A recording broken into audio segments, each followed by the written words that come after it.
and welcome to Friday Finds with Rob Meyer-Kukan. Hello, and thank you once again for joining me for Friday Finds. My name is Rob Meyer-Kukan of the Healthy Musician Institute in Ann Arbor, Michigan, and I'm so pleased to have with me today two wonderful guests, two friends who are yogis. I would like to introduce you all to Lynne and to Jill. Hello, ladies. How are you today? Good. Great. Thanks for having me.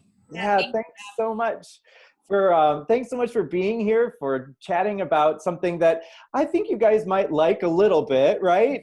Just a tiny bit. That's right, exactly. I know for myself, just from getting to know the two of you in various ways, getting to meet you and to work together and just see each other on social media, it has made yoga a lot more it's demystified it for me, because I will be honest with you, and maybe some folks who are watching today also might agree that yoga seems a little intimidating for someone who doesn't know. And I'm sure that is something that we'll have a chance to talk about a little bit as well as we go on. But before we get too deep into things, would you give us just a little bit of an intro to yourself? So let's start with Lynne. Can you give us your bio and tell us a little bit about who you are? Sure. I grew up in Royal Oak, Michigan, in a big Catholic family with 8 kids, and I'm the well-adjusted middle child. So my family will laugh when I say that. But I started getting into yoga later on in life, in my 30s. Before that, I was an athlete. I was into skating on the beach. I moved to Florida so I could skate on the beach every day in 1996. And prior to that, I went to college and here in Michigan for a while and ended up finishing down in Florida. And that's when I was introduced to yoga, was down there. Awesome. Very cool. And Jill, would you tell us a little bit about yourself? Yeah, I'm Jill. I'm born and bred in Ann Arbor, Michigan. I'm a massage therapist. I own my own massage therapy business. I do a lot of production work and band work with local bands and artists as well as, yeah, my main gig is just massaging, and I just kind of entered a role as a teacher, apprenticing for my teacher, but yeah, I'm just planning my next trip to India. Awesome. That's about it. Next phases of life. So yeah. Very cool. So one of the things that I have loved about getting to know each of you was getting to learn about the different styles of yoga and the different types of yoga. And so Jill, would you tell us about the style or type of yoga that you practice, and what are the distinctive sort of characteristics or qualities about the style of yoga that you practice? I practice Ashtanga, and Ashtanga comes from, it's 8 in Ashto means 8 in Sanskrit, and that refers to the 8 limbs. And it goes on about social observances and how we treat ourselves. The 3rd limb is actually the asana practice, but then the 4th limb is breathing, concentration, samadhi, which is eternal bliss, which is what we aim to go for. And so I practice 6 days a week. It's a series of postures that I'm practicing. There are 6 series, and so you know, it's not really,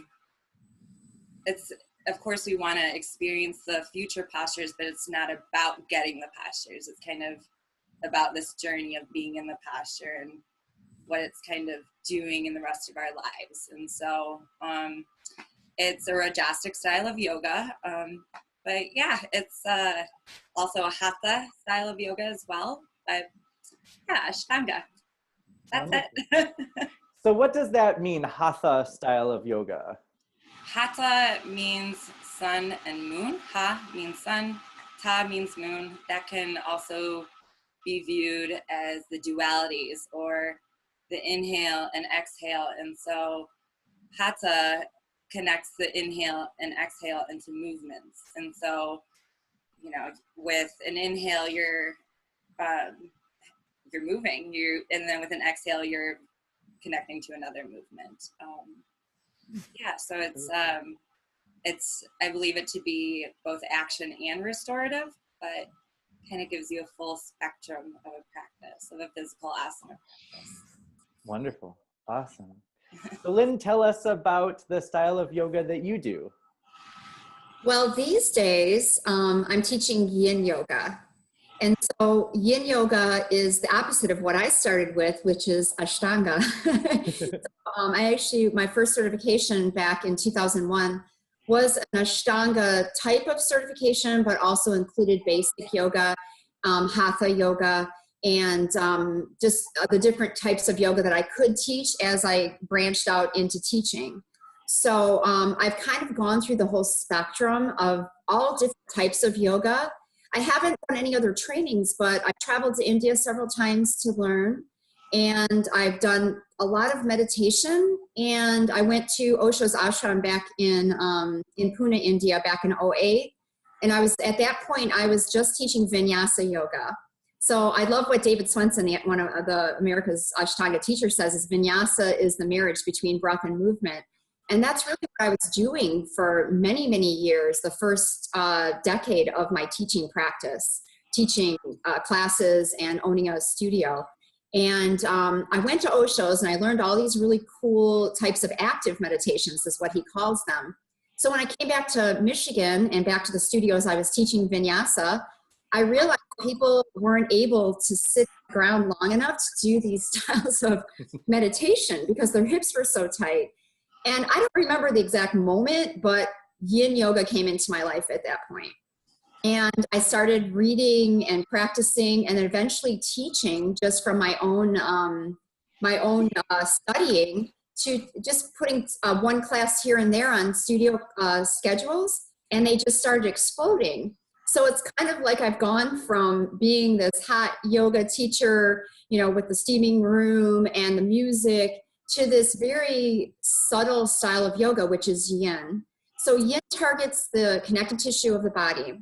Primarily between the knees and the rib cage is considered the yin part of the body.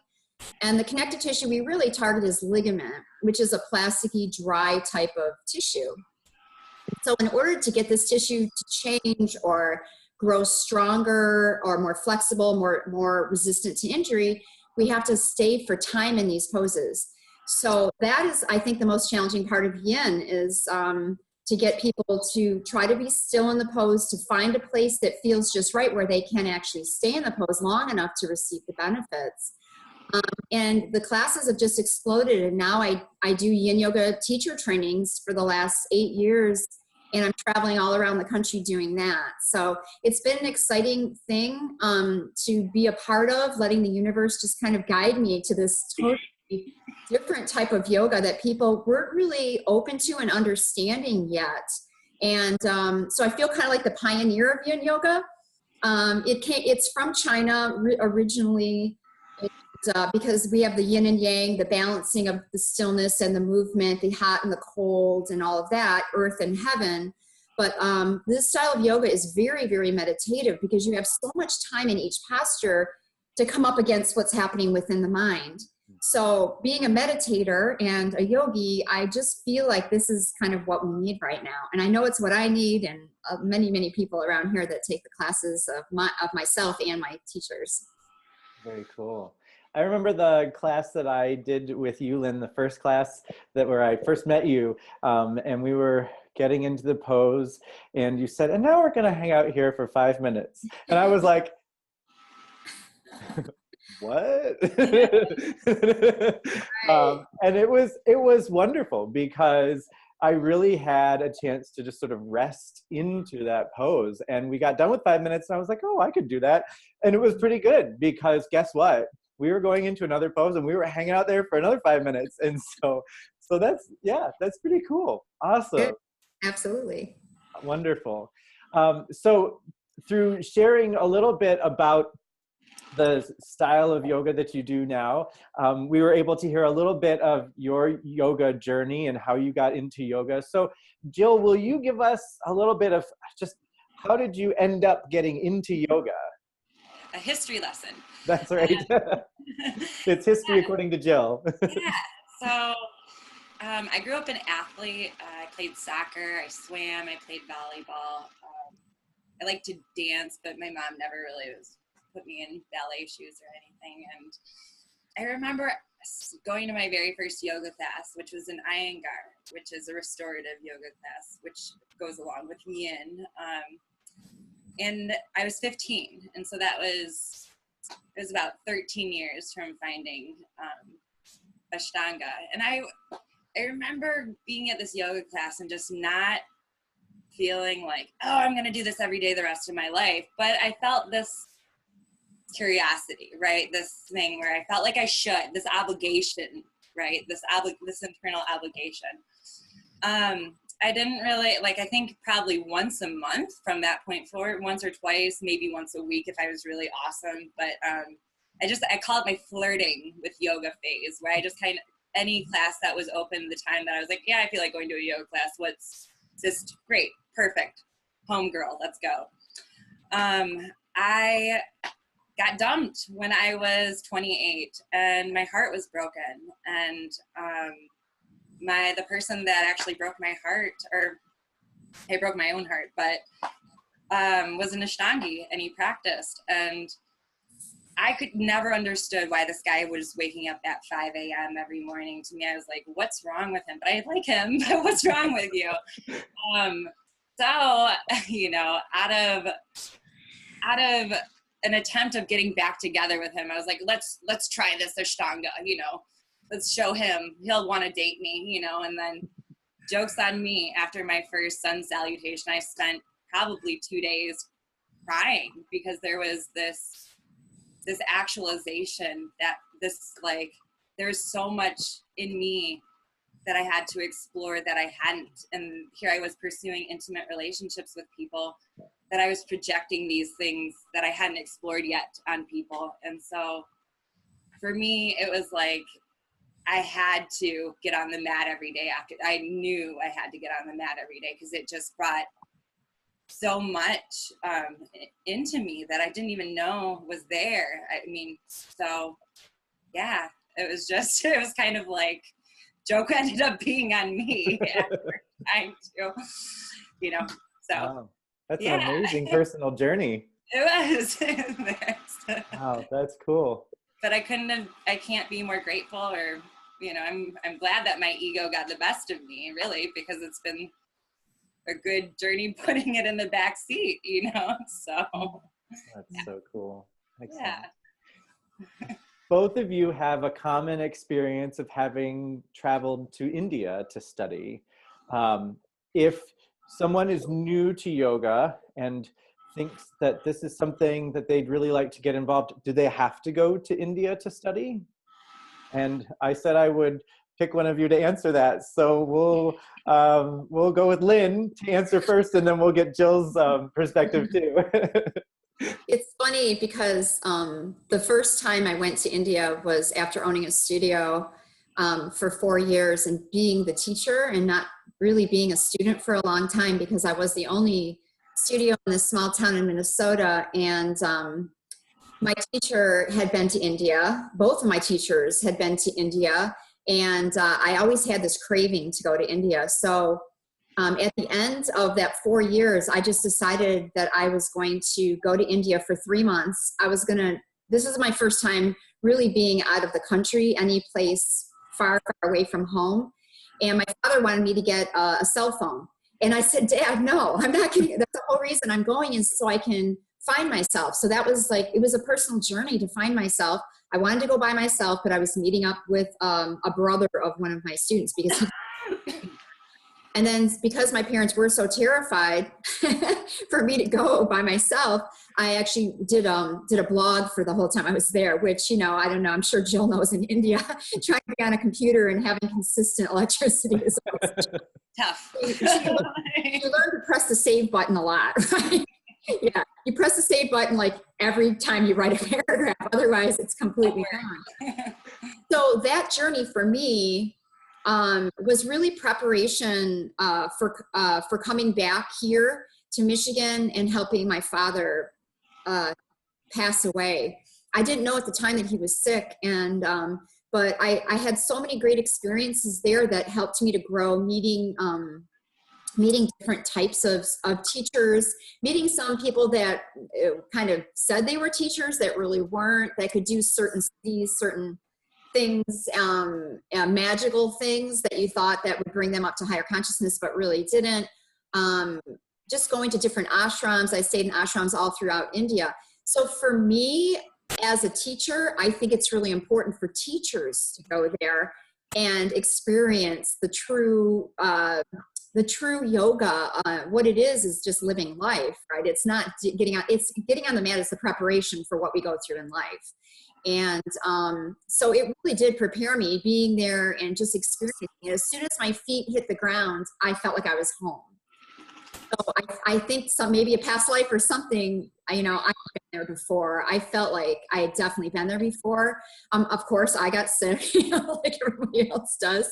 And I felt like that was kind of a purification. It was really difficult. But I don't think it's for everyone as students. I do take groups to India, and I've done that twice after my 3 months there on my own. But I feel like I'm not talking anyone into going, because it is a difficult country to navigate. It's challenging. What you see definitely can open your heart, but it also can be a little bit terrifying to see people in so much pain and so much poverty. So Jill, tell us about your experience in India. Yeah. Well, I think, going back to your question, does a yogi need to go to India? I think that's like a individual experience. I don't know. I think it does help deepen your practice as a yogi, but I agree with Lynne as far as a teacher. Yeah, I believe if you do want to teach, I think that's a big, important thing. Although I do know a lot of great teachers that haven't been to India too, but I still think there's just an element missing, it's, but you do that, the spirit, the history, when you go there, is just so magical, and it just really changes you. And so I think it's important to go to India, but I just think it's all personal, and I can't say homegirl who's never left Michigan, hey, you should go to India, because, so I think it's all relative. And Sure. But I think, yes, as far as teaching goes, I think it is one of those places that you really have to go and kind of get your feet wet and just lay in the pool of India, and just relax in it, marinate in it. It's important. So who or what has been your greatest influence as a yogi? So Jill, we'll start with you. Who has been the greatest influence, or what has been the greatest influence on you as a yogi? I'd say my teachers. So I have a guru at the school I go to in India, the Sri K. Patabi Joyce Ashtanga Yoga Institute, Sharat Joyce, who is the Parma guru of the Ashtanga Yoga lineage, and then my teacher, Matthew Darling. Matthew is just, when I first met him, when my ex-boyfriend actually took me to my very first yoga class with him, I just remember asking Matt, I don't have a teacher, will you be my teacher? And then I just have I don't really have a lot of respect for authority. I have some, but not a lot. And so it's never been a strong suit for me to really want to really respect my teachers, or, and when I saw myself softening around Matthew and just really wanting to learn from him, that said something to me. And I like to learn things the hard way in my life. I have to live and learn. And for some reason, whatever he says, I do. I listen. And so for me, he's the best influence I've ever had in my life. He's really just been a really amazing teacher for me. And then my guru comes into play. I see my guru waking up at midnight every morning when the school is open, and he does his own practice goes to the shala at 3 a.m. and then teaches until 12 every day, and then goes home and is a dad. And then, you know, sometimes when I think about how I've worked on 8 people and was up since 4 a.m., I look at him and I get a lot of strength too. So my teachers are definitely my greatest influences. So. How about you, Lynn? Who has been or what has been your greatest influence as a yogi? I was thinking about this question, and like Jill, I've been kind of a rebel my whole life. And I think, not that I'm saying Jill is a rebel, but she's already. I think Jill would own that. I think you would, right? I was thinking about this question, and it's funny because yoga is a discipline, right? And then we're kind of the type of people that I've had issues with discipline in my life. And like I said, I was a middle child. I was really close to my father when I was younger. And then as I kind of developed into a woman, my father kind of a little bit pushed away from me. And that's when I really felt like I lost myself. And later on, we didn't speak for a couple of years through high school and stuff like that. I had a really hard time, got involved with some, you know, bad people and some bad things. And when I was 18, I got into a car accident actually on New Year's Eve. And my father came to the hospital, and we were close ever since then. I'm gonna cry. So going to India, I had all these revelations in my first 10-day silent retreat. And where I was going to come home, I was going to move back in with I was going to close my studio in Minnesota. I was going to come home, move in with my parents, and finally help them, because I felt like it was my last resort, my last time to actually have a chance to help them get healthy. They were people that sat in front of the TV all the time, you know, and I was like, oh my God, turn the TV off when I'd come home.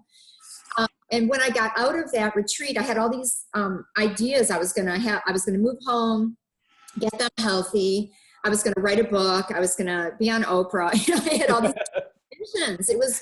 And I came out and I told the people I had been in this my first Vipassana meditation in Dehradun, India. I told them what I was going to do.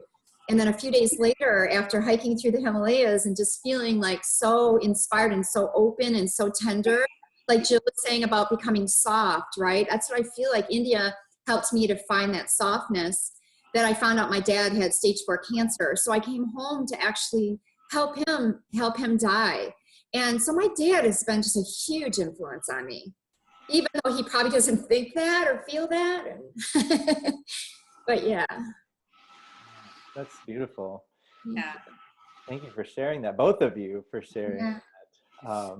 So it seems to me that yoga has really become a very sort of mainstream thing in American culture. I know that way back in the day, right, that when I was a kid, I didn't hear my friends saying, oh, we're going to yoga class. That just wasn't part of our culture as much as it is now. So, and now there's, my mom's from West Virginia. She's from a very small town.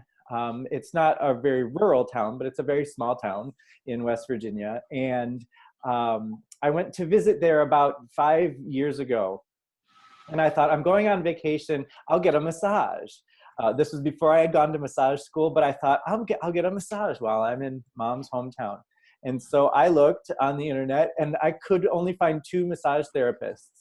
But there were 4 yoga studios in my mom's hometown in rural West Virginia. So all of that is leading up to me asking you the question of, where do you see the practice of yoga going in the States in the next 5 or more years? So Lynn, we'll start with you. Okay.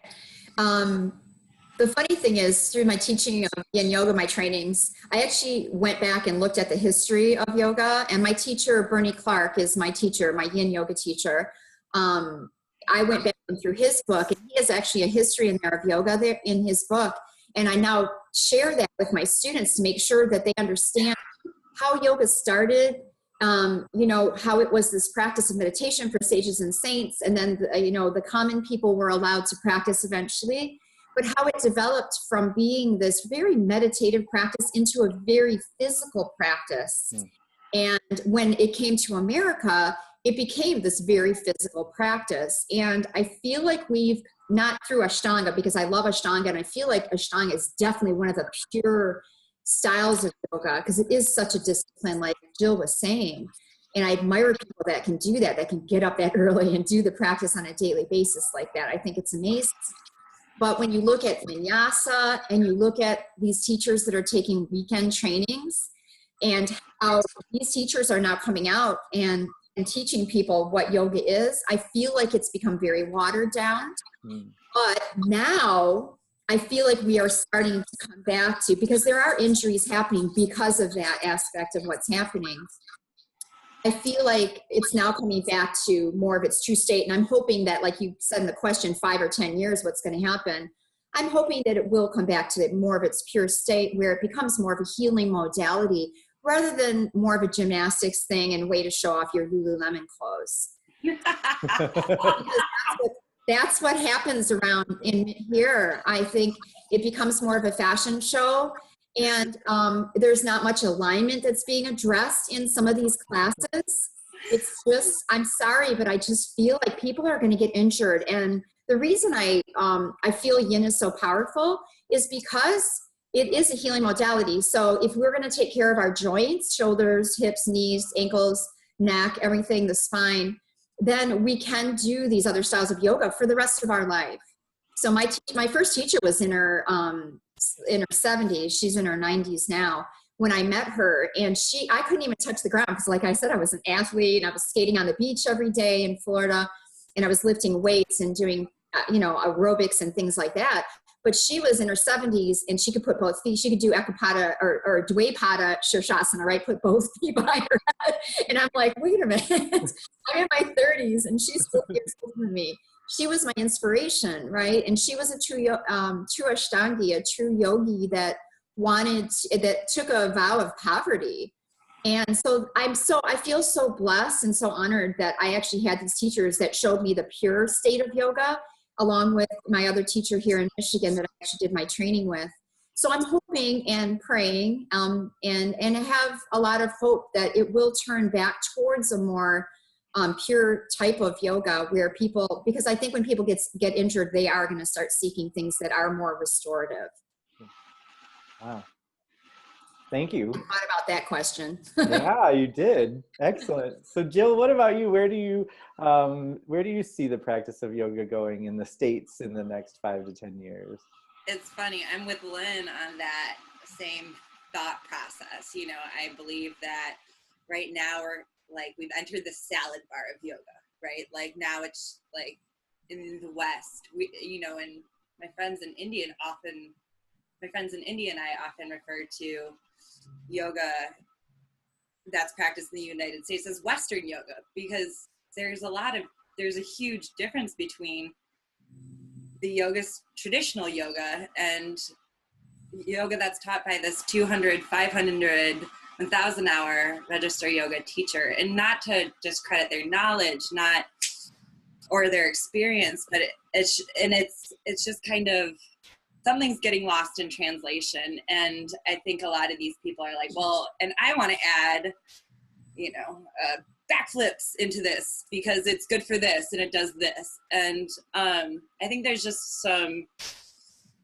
something sacred about the traditional style, and there's a reason why it's made it through the years, and so I think we're going to get to this point where it's going to be like a circusy thing in like a year or two, where it's like there's going to be yoga for any kind of crazy thing, and then it's going to come back down. Like there's going to be, unfortunately, but I do see this, a lot of people are getting injured by going into this yoga, a yoga studio where a teacher doesn't know everyone's body and is throwing vinyasa flows and Ashtanga third series postures that, I can't even do yet. And at people that are 50 or 60, and it's just no wonder, and I think that's really where I get kind of worried and upset and feelings of hostility towards that kind of yoga being taught, because I feel like it's wrong almost, and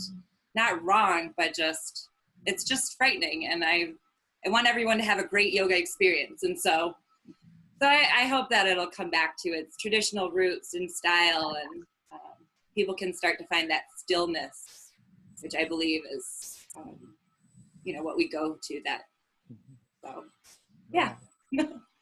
When I, Rob, can I add one more thing? yeah.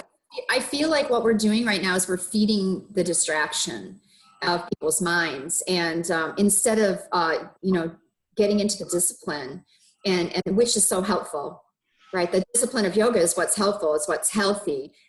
Feeding the distraction with goats, that's why I thought maybe that Jill bringing in goats and bringing in beer, all the things that are happening right now in yoga. I just think we're feeding distraction where yoga is supposed to be more of a meditative practice. Wonderful. So what is the most exciting thing on the horizon for you individually as a yogi? So Jill, what is the most exciting thing that's going to happen coming up, or you're preparing for you personally as a yogi? I'm just excited. Well, I'm planning my next trip to India, which will hopefully be this winter for 2 months, and I'll go back to my guru. And I'm going and studying in the Himalayas in October. So as far as education, that's exciting. But I'm excited because I just kind of started teaching, but it's not, I don't even like to, I'm an apprentice right now. So I think I'm really just excited to explore this journey, with my teacher and having him kind of help me learn how to teach. And so I'm really excited to just kind of step into that next level of that in practice. And so very cool. Yeah. How about for you, Lynn? Well, I'm excited for Jill. Sounds amazing. I am excited about, I feel like I've been studying and meditating to a point now that it just seems, and I don't even like to say it out loud because one of my teachers used to always tell me, it's like, keep it in your heart. But I feel like I'm finally able to really create the reality that I want and choose. And my yin yoga teacher trainings are really starting to take off, and I'm learning how to put less effort and worry into things, really just trust the universe that everything is in its place. And that feels really good. And then I'm also, I love to travel. Like I said, I've been to India a few times, and I'm heading out to Ireland, taking another group to Ireland for the second time. And I'm excited to go there in May for my second trip. And life is good, and we'll see what the universe has in store next. Wonderful. Well, I struggled with where to put this question into the lineup of questions, but I really love the way the conversation has gone for today, and I think that potentially we may see kind of a natural flow here. So no pressure, but a lot of the folks who view this show in particular are musicians, they're performing artists, and so what applications do you see with yoga for musicians and for performing artists? Lynn, we'll start with you. Yoga for me, and especially the yin style that I teach, works on the second chakra, the svadhisthana, and which is the creative and emotional center. And as we know, music and art, I actually have a bachelor's of fine art. I'm an artist as well, and working on learning how to play guitar, which I just love, and it's always been a passion of mine. But we tap into the second chakra through the practice of yin yoga and all styles of yoga. But I feel like as we open up the creative juices to flow, it helps us to get the mind open to those possibilities and to tapping into creativity, through the Ajna chakra. And also another aspect of yin yoga, just from my perspective, is to have the body relax and calm. So the meridian channels, so the energy, the chi can flow through the meridian channels again, so the creativity can flow, so we can be open to creativity flowing into our lives, into our minds, into our bodies, and then be able to share that with the world. So yeah, I can definitely see an application for musicians and artists. Beautiful. How about you, Jill?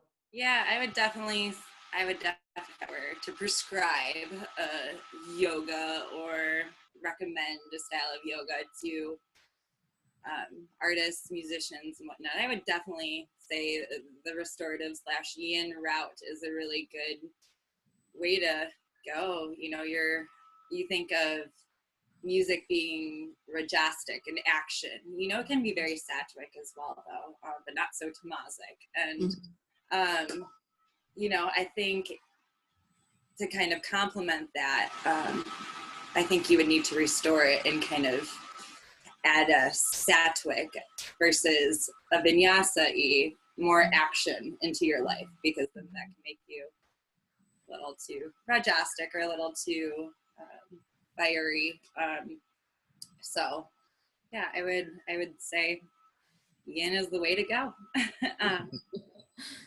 One of the things I really love about what I'm hearing you say as well, both of you, is just sort of the opportunity that in your life yoga has provided for inward and personal development, maybe even just the practice of the discipline of stopping for a moment to do something that's separate from all of the busyness that all of us have in this crazy life that we live and we lead. And so yeah, that's pretty amazing stuff.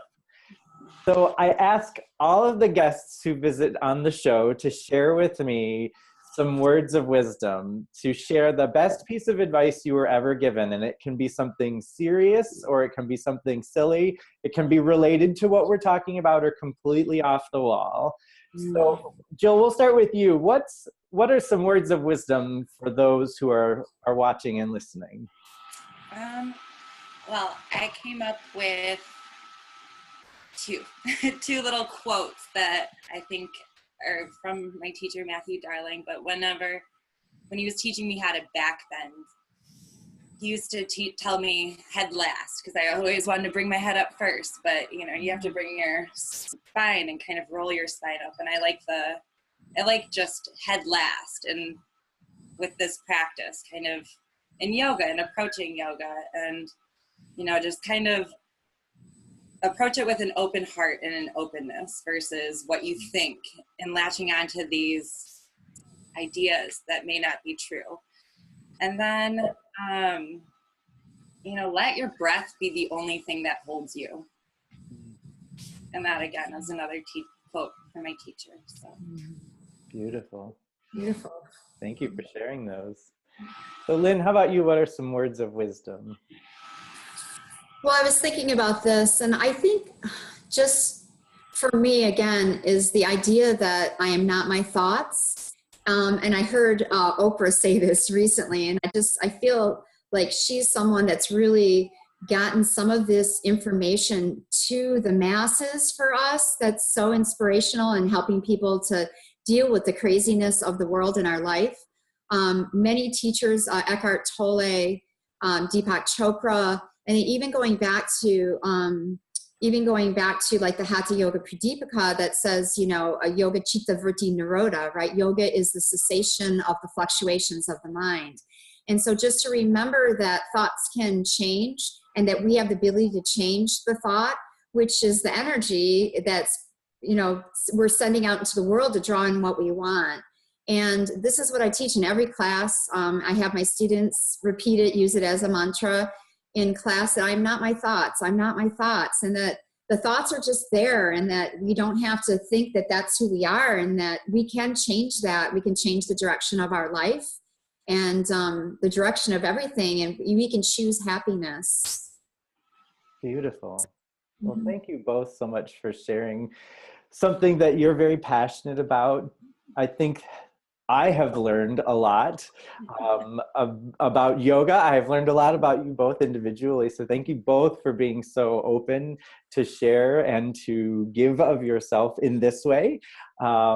Thank you to those of you who are watching. If you have enjoyed the conversation, give us the thumbs up and do me a favor and hit that subscribe button as well. If you are new to yoga, if you are interested in yoga, if you have done yoga before, comment below and let us know about your experience. What style of yoga do you practice? Where did you learn yoga? And what does it mean in your life? We'd love to see and to hear your comments below. I will make sure to get both from Jill and from Lynne, their contact info and social media or website, the best way for you to get a hold of them. And I'll put that in the description of the video below. I will also make sure that if you're watching this on social media, that it's in the comment section. It's the very first comments. You can see that. So you can get in touch with these two beautiful ladies if you would like to ask them some more questions. So as always, I like to end by saying, be happy, be healthy. If you're watching on Friday, have a great weekend. If you're watching another day, have an awesome week. Thank you once again to both Jill and to Lynne, and have a great week or a great day. Bye. Bye.